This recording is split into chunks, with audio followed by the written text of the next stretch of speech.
tepuk tangan dulu buat Bang Menteri kita, biar semangat. Masih bersama kami di Konspirasi Prabu. Saya dikasih ini nih, Bang Menteri. Aduh, sebentar. Ini kayaknya kue paling enak nih. Bang Menteri ingat nggak sama kue ini, Bang? Waduh, kue cucur itu. Kue cucur. Ini kue favorit saya. Tapi kayaknya Abang punya memori sama kue cucur. Ya, kue cucur ini kue yang saya tidak bisa lupa sampai mati. Kenapa, Bang? Ceritain dong, Bang. Saya punya perjalanan panjang cerita dengan kue cucur. Jadi kue cucur inilah kue yang saya itu jual SD sampai SMP. Jadi Abang pernah jualan kue cucur? Pernah. Jadi pagi-pagi Di Papua? Di Papua. Pagi-pagi mama saya habis sholat subuh itu bangun bikin kue cucur. Setelah bangun dia bangunin saya cuci muka, jualan kue cucur itu di rumah-rumah sekitar rumah saya. Dan itulah teman-teman saya sekolah. Jadi saya jualan kue dulu pagi-pagi. Itu usia berapa, Bang, kira-kira? Mas Prabu, 11 ya. Masih SD dong kalau Masih gitu SD, masuk SMP lah. SMP kelas 1. Jualan kue saya. Ini jadi kisah. kue waji ya, Pokoknya kue-kue tradisional, tradisional lah. Kue kacang hijau, direbus, habis itu digoreng pakai tepung. Tapi laku nggak, Bang? Waktu Abang Laku. Pisang goreng, cucur. Kue cucur itu ciri khas kue mama saya buat. Kue cucur ini? Ya. Ibu saya jualan pagi-pagi terus kue gitu. Mungkin kayak gitu juga sekarang dagang investasi ya, investasi gitu. Ya, kira-kira. Kepikiran makanya laku. Tapi saya suka merinding kalau dengar cerita kayak begitu. Abang memulai dari ya from zero to hero. Jual apa kue cucur, sekarang jadi menteri, kan nggak pernah terbayangkan ya, Bang. Saya juga dulu loper koran, Bang Menteri. Makanya kalau dengar cerita kayak Bang Menteri seperti ini, saya sih salut gitu, Bang.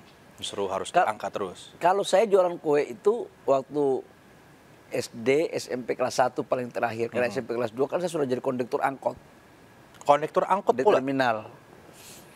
Kan, jadi saya itu sampai SMP kelas 1 jual kue. SMP kelas 2 itu sudah kondektur angkot hidup di terminal. Kemudian di SMA itu sopir angkot.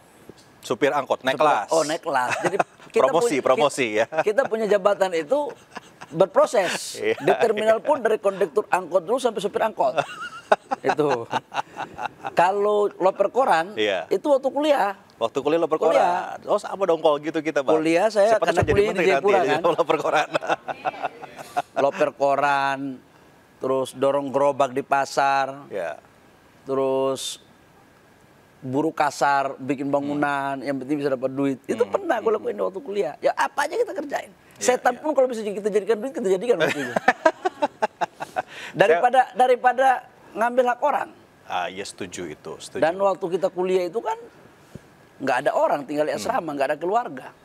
Kecil tapi kalau halal itu nikmat banget ya, Bang Menteri ya. Saya udah kebayang judul sinetron nih, berhubung kita di grupnya MNC.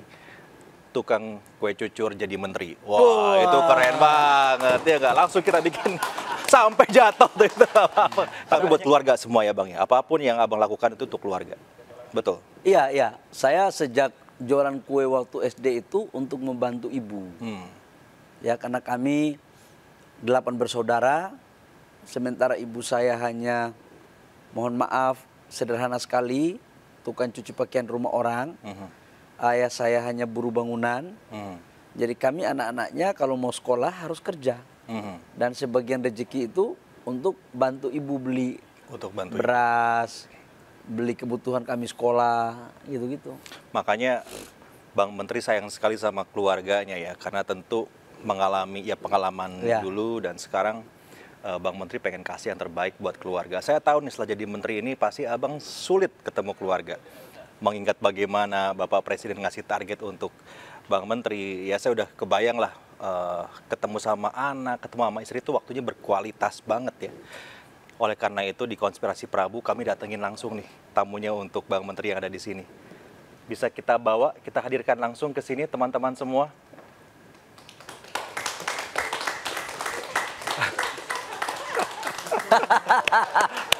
Hai bos. Waduh, luar biasa. Kamu ngapain di sini? Ngapain ke sini, ketemu bapaknya dong. Bisa ketemu sama bapak di sini?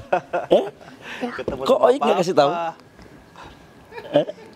Oik kenapa tidak kasih tahu papa? Enggak, Aik lupa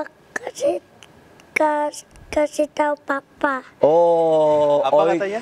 Oik lupa kasih tahu papa. Oik lupa kasih tahu papa. Luar biasa. Oke. Oik gimana? Apa kabar, Oik? Om tanya, Oik apa kabar? Oke. Udah makan? Sudah, Mau kue lagi tidak? Enggak. tidak. Oik, Om mau tanya, kalau papa itu di rumah galak nggak? Enggak, Enggak ya. Suka bercanda atau suka gimana papa sama Oik? suka main Suka main. Main apa saja sama papa? main paku pukul, Main apa?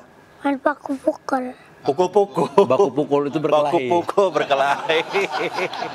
Ya iyalah bapaknya begini, semuanya diajak berkelahi. Luar biasa.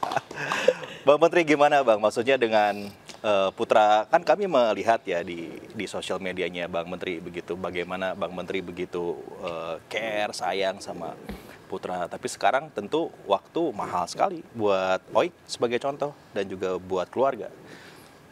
Dari Bang Menteri sendiri gimana nih Bang? Memberikan pemahaman buat anak-anak. Saya itu memang sejak menikah dengan istri saya itu sama-sama aktivis kan. Jadi kita ini seperti Bang Toib. Berangkat apa itu biasa aja. Tapi harus jujur bahwa anak-anak semakin kesini itu kan ada hak mereka. Di dalam diri kita ada sebagian hak mereka dalam diri kita yang memang kita harus kasih. Tapi karena memang saya banyak tugas, ya cara saya untuk memanage suatu ke mereka itu memang kurang, jujur aja. Tapi saya harus memberikan pemahaman kepada mereka. Tapi yang lainnya kalau udah pada gede, yang masih kecil kan tinggal ini. Dan kalau saya pulang, biasanya main sama dia, buka baju berkelahi. Karena mainannya tinju doang nih. Ya bos, bagaimana cara berpukul? Coba bagaimana? Terus coba tunjukkan di situ. Coba tunjukkan. Kalau bapak pukul bagaimana? Coba bagaimana? Gimana? Oik. Kalau pukul papa gimana Oik? Kalau pukul papa? Kalau pukul bapak bagaimana?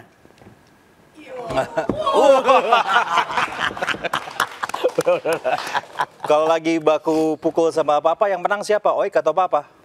Oik ya? Mungkin karena Oik suka Spider-Man ya, makanya menang terus ya? Ya, Kalau jadi Spider-Man kayak gimana Oik? Spider-Man bagaimana? Coba contoh. Ya. Kalau papa kayak Spider-Man nggak? aduh, Aduh. Oik tahu tidak kalau papa itu menteri? tahu. Nggak tahu. Emang Bang Menteri nggak pernah cerita sama Oik gitu siapa papa sekarang? Nggak. Kenapa? Saya tidak ingin untuk mereka terbuai dengan posisi saya.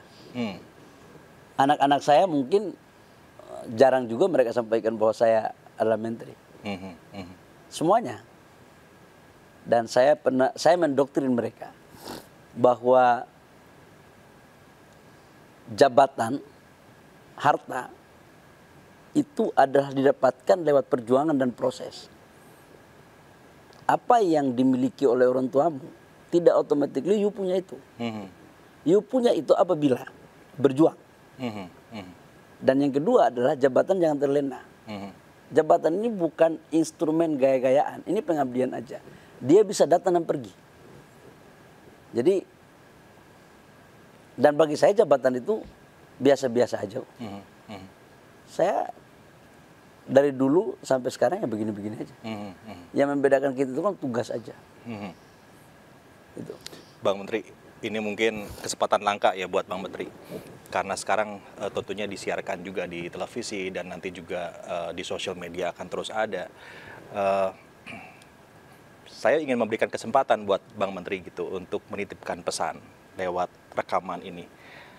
Pesan seorang Bang Menteri sebagai ayah kepada anak-anaknya, mengingat bagaimana tugas berat yang diemban oleh sang ayah begitu. Silahkan, Bang. Saya tuh punya anak itu 4. Satu sekarang semester 5 di UI. Dan dia ikut jejak saya jadi aktivis. Dia masuk di HMI, dia masuk di BEM, dia masuk di HIMI perguruan tinggi. Kalau yang ini tidak perlu diberitahu. Karena kadang-kadang dia lebih pintar dari apa yang kita tahu. Dalam konteks dunia pergerakan. Kalau yang nomor 2 itu masih SMA kelas 3. Dan mereka sangat memahami. Karena sejak kecil, sejak SD, waktu saya di Jayapura jadi aktivis, ketika saya training di HMI, saya memberikan ceramah di anak-anak HMI, saya bawa anak-anak itu. Jadi anak-anak saya itu sudah biasa dengan dunia pergerakan.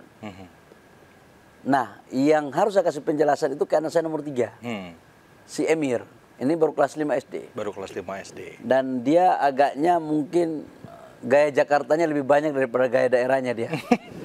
Jadi tuntutan waktu, tuntutan pingin jalan itu lebih besar.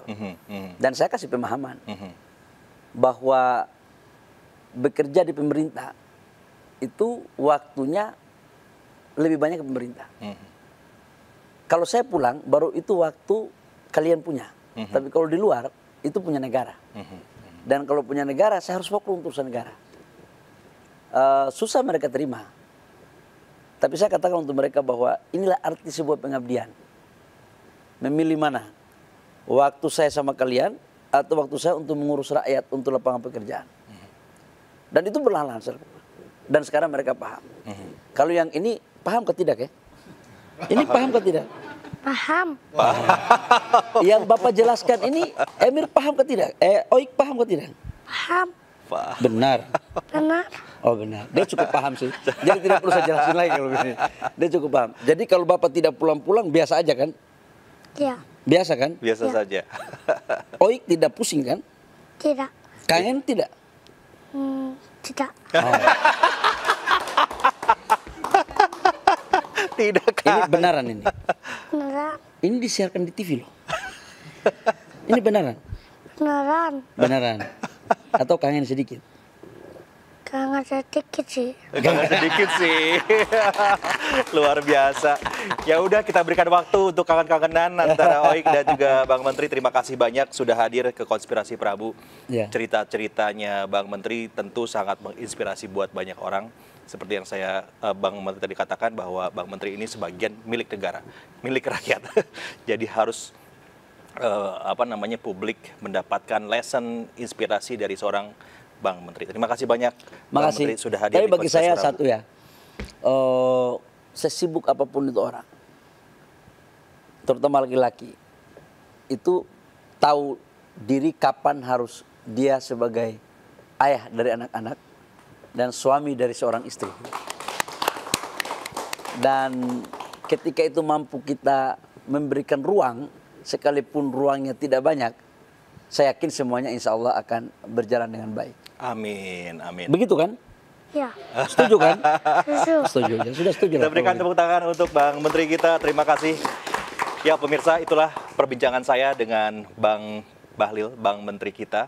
Semoga bisa memberikan banyak sekali insight untuk kita semua ke depan. Sampai ketemu lagi di Konspirasi Prabu dengan tamu inspiratif lainnya.